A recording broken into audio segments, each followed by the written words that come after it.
Olá, muito boa tarde. Como acompanhar a vida escolar dos filhos ou dos netos? Neste programa vamos indicar-lhe 4 ideias que se tornam ainda mais relevantes nas circunstâncias atuais. Elas são propostas pelo professor António Estanqueiro, que está hoje connosco, e com quem vamos falar depois de lhe mostrarmos notícias que marcam a atualidade. Viana do Castelo despediu-se do seu bispo. Ficam os testemunhos e a sensibilidade dos que percebem nesta hora o que receberam de Dom Anacleto Oliveira.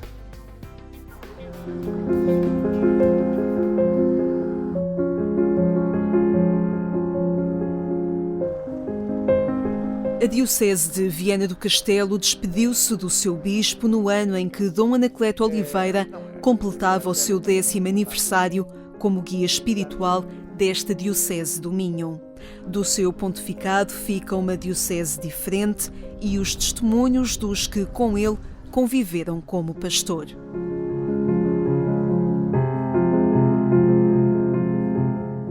Realmente ficamos órfãos, não é? Perdemos o nosso guia espiritual, mas perdemos também uma grande testemunha da Igreja, um homem profundamente dedicado ao seu povo. São Bartolomeu dos Mártires aprofundou a nossa relação de amizade, porque juntos trabalhamos também nesta causa. Era um homem que construía a Igreja, a partir da Igreja e para a Igreja, não é? Sem se apropriar de nada. Um homem pobre, simples, sincero, desprendido de tudo. Um homem com quem se podia dialogar muito bem, estava sempre bem disposto, sereno, tranquilo.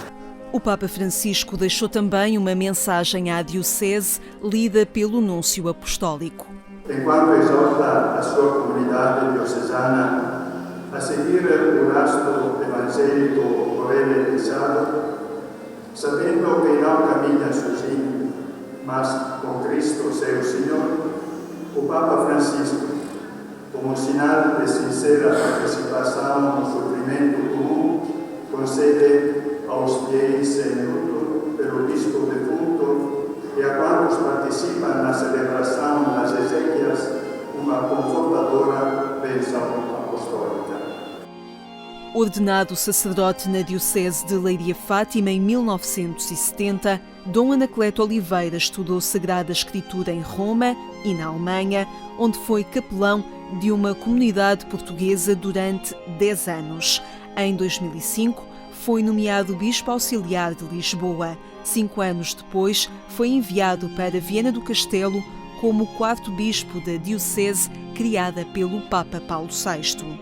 Em Viana do Castelo, descobriu a dimensão pastoral do Frei Bartolomeu dos Mártires.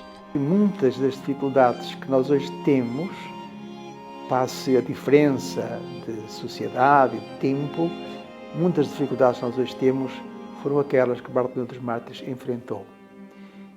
E, portanto, nesse campo, lê-lo, meditar nele, rezar com ele, é claro que me ajudou imenso na minha vida pastoral. Talvez tenha sido, nestes anos aqui, a figura que mais me influenciou como bispo. Na Conferência Episcopal Portuguesa, Dom Anacleto Oliveira presidia atualmente à Comissão Episcopal Liturgia e Espiritualidade e também à Comissão de Tradução da Bíblia para Português a partir dos textos originais, um trabalho que está em curso.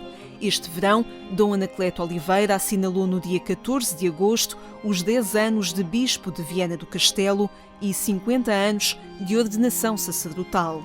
Quando chegou a Viana, nada conhecia da região. Hoje, sentia-se um minhoto. Que eu me sinto bem aqui e quando estou fora sinto saudades de Viana, isso é verdade. Aliás, é muito difícil a gente não se enamorar por esta diocese. É muito difícil. É um enamoramento constante? É porque nós encontramos aqui pessoas tão boas. Dom Anacleto Oliveira é hoje sepultado na freguesia de Cortes, na Diocese de Leiria Fátima, local onde nasceu em 1946. O apoio alimentar da Cáritas Diocesana do Algarve é a ajuda para quem experimenta na pele a expressão lay-off.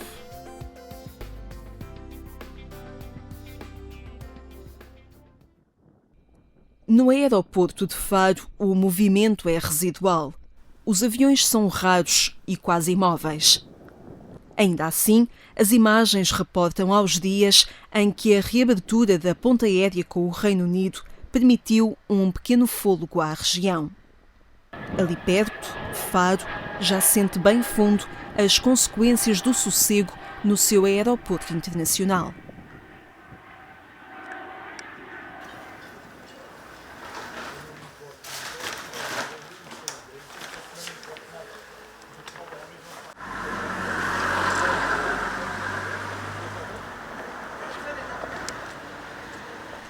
Sandra Isabel trabalhava no aeroporto. Agora vem recolher o apoio alimentar na Cáritas Diocesana do Algarve. Eu, como estava no aeroporto na parte experimental, derivado à Covid, fui mandada para casa. Depois engravidei e parecendo que não é uma grande ajuda mesmo da parte das Cáritas. Estando desempregado e sem ajudas, é sem dúvida nenhuma uma grande ajuda da parte deles. A Cáritas Diocesana é um auxílio nestes dias em que muitos conheceram na pele a expressão layoff. Nós tivemos mesmo a empresa encerrada durante alguns meses. Mesmo meus colegas que já estão lá há muito mais tempo vieram para casa também. São turistas que não chegam, voos cada vez mais raros, porque há uns meses atrás um vírus ditou as suas regras, pouco preocupado com os nossos hábitos de vida ou fontes de rendimento.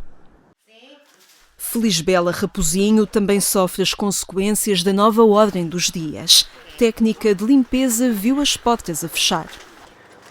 Porque a história do layoff, não é? Das pessoas trabalharem em casa, faz com que elas, na verdade, também, se o ordenado for inferior, pois vão evitar pagar, não é? Se puderem elas fazer, como é natural. Provavelmente, se eu tivesse essa condição de vida, também neste momento faria igual, portanto é justificável. No meio da angústia, a Cáritas tem sido uma razão de esperança. Foi muito complicado, até porque nós estávamos na parte da alimentação para os aviões, na parte dos trailers, e foi uma quebra bastante grande, muitos voos cancelados e foi complicado. Principalmente de famílias que têm as suas contas ao final do mês para pagar. E isto tem sido uma grande ajuda. Quando conheço a instituição, que já conhecia, como é normal, mas quando tive o primeiro apoio, foi referente a uma vacina que custa 190 € e que o meu filho, que tem 9 anos, toma, porque ele tem problemas respiratórios, e quando eu fiquei desempregada, eu não sabia, nem nunca pensei que me dessem. E deram, portanto, fizeram um pagamento total nesse mês, referente a essa vacina. Estes têm sido, para esta instituição solidária, dias de desafio. Carlos Oliveira é o presidente da Cáritas Diocesana do Algarve e procura gerir este aumento nos pedidos de auxílio. No início, finais de março, princípios de abril, começámos logo a sentir, de facto, a realidade da hotelaria, da restauração, porque os pedidos de apoio, de ajuda, começaram a chegar à instituição.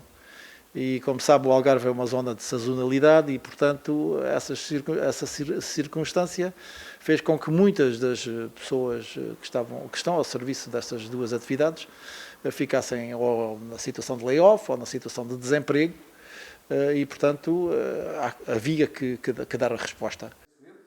A urgência da situação foi de imediato comunicada ao Bispo. A Comissão Permanente do Conselho Pastoral lançou um apelo a Dom Manuel Quintas para que despertasse a Igreja para a nova situação. A nota pastoral pede à Igreja para estar na linha da frente. Na luta contra a indiferença é sobretudo o Papa Francisco que nos tem alertado muito para isso. Este tempo é tempo de estarmos unidos, não é tempo de indiferença. Não podemos ficar indiferentes àquilo que se passa. Estamos todos envolvidos, estamos todos no mesmo barco, essa grande meditação que ele fez, não é, naquele dia, e devemos remar todos na mesma direção, e portanto estamos no mesmo barco, vamos assumir todas as consequências desta situação, em procurar respostas para isso, e foi isso que eu pedi às comunidades paroquiais do Algarve. À porta da Cáritas batem agora as mãos de famílias organizadas que sempre tiveram os seus rendimentos regulares. Nós temos um conjunto de famílias que já apoiamos, não é? o acréscimo que os senhores viram aqui tem a ver com essa situação. E, portanto, que são famílias devidamente organizadas, mas que a instabilidade do momento fez com que elas tivessem que pedir ajuda à Cáritas. Um desafio solidário que mobiliza as comunidades cristãs num apelo de coerência de princípios e num teste à vitalidade da Igreja. Vamos trabalhar ainda melhor, vamos sensibilizar-nos para isso, vamos ser resposta e vamos envolver outros na resposta. E, sobretudo, vamos estar atentos àqueles que precisam e talvez não tenham ainda a coragem de manifestar essa necessidade, não é? Porque, pronto, encontramos tantas vezes, causa-me alguma aflição, gente que precisa, mas porque nunca precisou, tem receio, tem relutância, está inibido em dizer eu preciso de ajuda para mim e para a minha família. Um Algarve que se despede de um verão dramático, mas cujas consequências não terminam com a estação. Por isso, a Diocese do Algarve quer ser uma igreja atenta e próxima.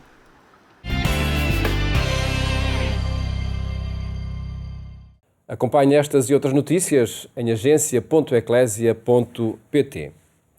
Agora vamos partilhar consigo 4 ideias para acompanhar os filhos ou os netos no ano escolar. São estratégias de António Estanqueiro, professor e formador, que está hoje connosco e cumprimento. Muito boa tarde, António, por estar no programa Eclésia.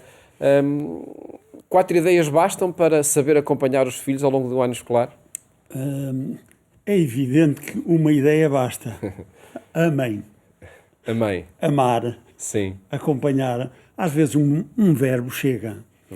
Mas é evidente que há algumas sugestões, eu diria que poderíamos resumir em 4, podemos eventualmente dizer outras ao longo da conversa, mas acho que o essencial sempre é estar presente e acompanhar com bom senso. Eu acho que um pai sensato, um avô sensato, faz um belo serviço, mesmo que não seja especialista em educação. De facto, é o que nos diz a investigação e a experiência, é que os pais atentos, vamos falar dos pais particularmente, mas aplica-se aos avós que fazem esse papel de encarregados de educação. Quando os pais estão atentos, quando os pais são sensatos, quando os pais têm alguma disponibilidade, dão atenção aos filhos, o essencial está feito. Por vezes há sempre essa questão, mas como é que isso se faz? E então nós poderemos, aliás, o António sugere 4 ideias. A primeira delas qual é? A primeira ideia é que, estando atento à escola, é preciso comunicar com o professor, no caso do primeiro ciclo, digamos assim, do ensino básico, e no diretor de turma, a figura que começa a partir do 5º ano. É preciso comunicar, não que isso seja indispensável, digamos, mas é bom acompanhar, porque o comportamento do filho na escola e em casa pode não ser o mesmo, e o trabalho é complementar. A cooperação entre os pais e os professores é indispensável. O essencial do trabalho dos pais faz-se em casa, mas não podem estar alheios ao que se passa na escola. E, portanto, devem ir, mesmo quando não são chamados, sempre que tenham preocupações. A propósito do Covid ou sem Covid. Eu, neste momento, estou preocupado em que a escola não esteja a cuidar apenas de uma condição básica, que é o cuidado da saúde, mas a escola continua a ser um local de convívio e aprendizagem. E aí os pais devem acompanhar, falando, comunicando assiduamente com os diretores de turma. Até porque pode acontecer que haja pequenos problemas que podem ser prevenidos ou remediados na sua gênese, se houver esse acompanhamento. Fica essa primeira sugestão, a primeira ideia. Depois, a segunda, passa-se em casa, é aquela que pode acontecer e concretizar-se em casa? Naturalmente, apoiar em casa é o papel principal dos pais. Há muita gente que diz que os pais deviam ir mais à escola. Eu acho que em alguns casos é verdade, mas é bom que os pais não vivam nessa angústia de que não têm tempo para ir à escola Porque o principal, diz a investigação, o principal papel dos pais é feito em casa. Não para fazer os trabalhos dos filhos. Não para fazer os trabalhos dos filhos, não para substituir o trabalho dos filhos, mas para motivar. Motivar para o estudo, mostrando a importância do estudo, mostrando a importância do trabalho para a sua vida, dando o exemplo do trabalho e orientando, tanto quanto possível, na gestão do tempo. A gestão do tempo é fundamental porque é verdade que a vida vai muito para além da escola. Podemos dizer que há vida para além da escola, como se dizia antigamente, para além do déficit, etc. Mas os filhos devem aproveitar bem o tempo que estão em casa, porque se não estudarem com regularidade logo desde o início, podem perder o pé. Isso é mau. Cuidar também o sono. O sono é fundamental para aprender e para memorizar. E, portanto, eu diria que uma boa noite de sono é fundamental para aprender e uma boa noite de sono é fundamental para memorizar, porque o sono faz um trabalho de arquivista. É uma boa ideia essa, o sono faz um trabalho de arquivista também, não é? E no artigo que temos publicado na Agência Eclésia, do António Estaqueiro precisamente, indica-se depois uma terceira pista, uma terceira ideia, que é exigir esforço. Que proposta é esta?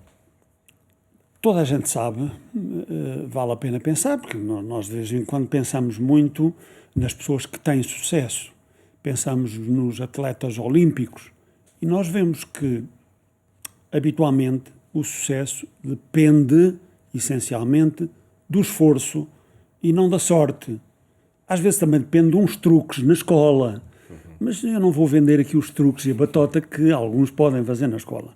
O que eu acho é que o esforço é o principal fator de sucesso. Só que os pais devem dosear esse esforço. Isto é, exigir a cada filho de acordo com o que pode dar. Portanto, é errado comparar os filhos, é errado comparar com os melhores colegas, é errado pensar apenas no sucesso, porque a escola, digamos que é um local onde se aprende e se tem sucesso académico, mas é um local um bocadinho mais rico nas aprendizagens globais, sei lá, das competências, que são conhecimentos, que são capacidades, que são atitudes. E no esforço, e nos valores, valores éticos, valores estéticos, valores religiosos, dependendo depois da opção de cada um. Os pais são fundamentais aí para ajudar na formação integral dos seus filhos. E depois, quando chegarmos aos resultados, à avaliação, quando aí está a última ideia. Alguns pais têm a tentação de, quando aquilo corre bem, estão tão contentes que até oferecem prémios, às vezes até dinheiro.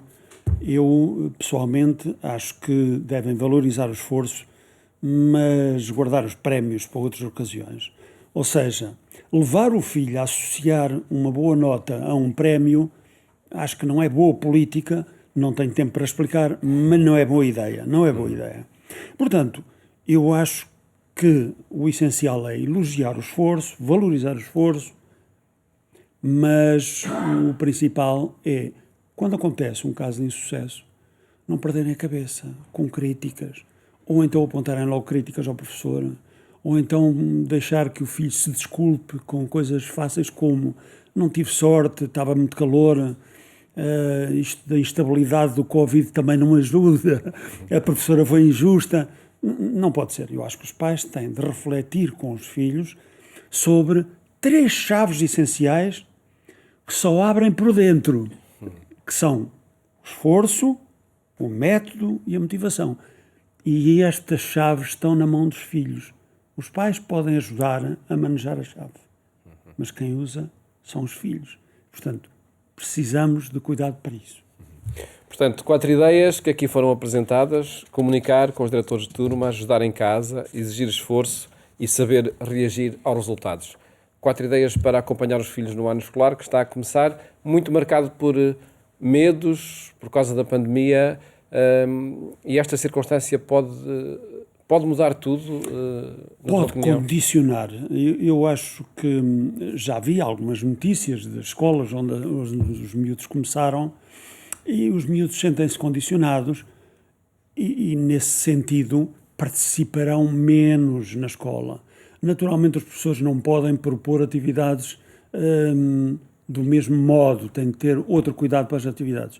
Mas a verdade é que há sempre a oportunidade de aprender alguma coisa. E eu diria que nestas coisas, começar bem dá frutos todo o ano. E essa é a principal mensagem a passar no início do ano escolar. É começar bem. Estamos no princípio, nós não podemos fazer um bocadinho como os bombeiros que só correm para o incêndio quando ele está já levantado.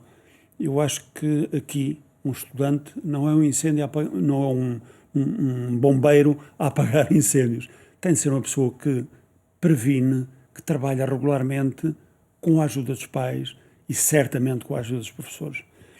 Tem de haver essa coordenação, sempre com este cuidado de dar segurança aos miúdos, neste tempo de pandemia, que é um tempo difícil para todos.